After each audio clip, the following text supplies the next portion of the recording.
Hello folks out there in YouTube land. My name is Larry, and as most of you know that follow me, I've been working on this little sawmill for I guess about a year and a half, close to that anyway. We might have a little road noise, but we'll try to get through this. Just want to kind of give y'all a little update. If y'all follow me on YouTube here or anywhere else, you notice in the past that I've been cutting a lot of wood without any kind of guards on this the sawmill or saw blade guides, or back up, tongue tied. You know, the guards for the blade.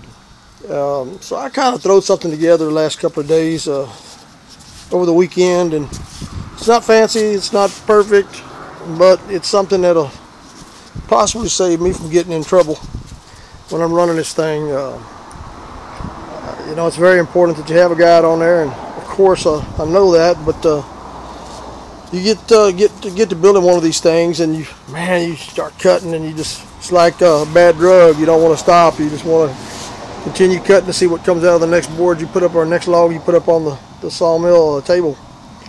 But anyhow, all I did was I took some old thin gauge metal and welded me a couple of hinges up on top. Put me a little chute down here for the sawdust or the shavings or whatever you want to call it coming out of the end of it. And put me the latch on the end here, a little barbecue pit door latch, and just pop them open like that. Did the same thing on the other side. 2 hinges on the top. The little bitty folding hinge here. And of course it's got another one down here on the bottom. Let's see if I can get to it. I don't know if you can see it there or not. So then what I do is I usually just, if I want to take the blade off, I just flip the door up like you see there. And I have access to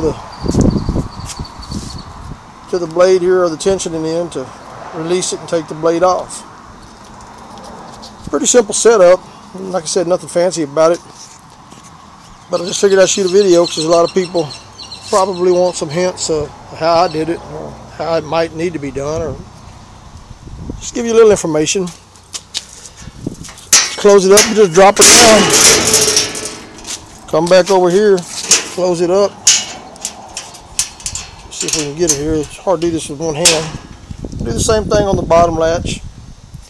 I still got to finish cleaning up some of the welding, and it's not completely welded 100%, but I've got it tacked in place where it should be pretty stable. I think in the next couple of days, if I get a chance, I'm going to throw a log up on a table and see how this thing runs out. I'll be making some more changes on it. I'm actually going to change the lifting system. I started out with all thread rods, Acme screw boats, or screw rods, whatever you call it. And then a couple of people said, hey, try the boat winch. Well, it's alright, I like it, it's fine. But I think I'm going to change it to a shaft running all the way across the center. Link that with the chain down to the sides, and see how that works. Maybe it'll be even smoother yet. I'm always out experimenting with different things on the sawmill. I know the basic setup that I've been showing on YouTube there. I've been cutting all the logs, the cedar and the mesquite. Hey man, it's worked fantastic. Like I said, it's not a commercial built sawmill, but it dang sure does a real good job for me. Let me take you back here, show you a couple of little boards that we there's a piece of mesquite that we ran through it, and then we got another piece of cedar over here. And now let me get back here. Here's another piece of cedar, Texas aromatic cedar. And then we'll run back over here to the back of the warehouse, and give me just a moment, we'll get back here. We sell a lot of fireplace mantles. We've got some different cuts here that we cut with the sawmill. It's just some of the work we do with it. Well folks, I hope you liked the video. I'm sorry about the bare spots here, me running back and forth. But like I said, this is a video that I shot today that I wanted to try to put some kind of guards on this thing.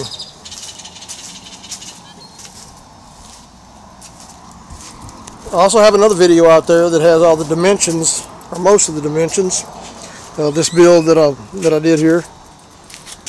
So if you need some ideas on how wide it is, how tall, and spacing, sizes of the square tubing, check out my other videos. Oh, while I'm here, let me show you another little piece here that my wife was finishing up. We cut this out, and she makes a lot of crosses.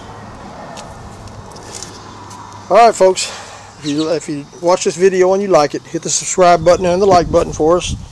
We appreciate any comments.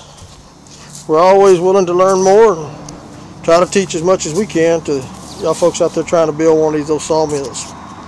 Thanks again for watching. Y'all have a great day, a great morning, wherever you might be out there in YouTube land. God bless all of you.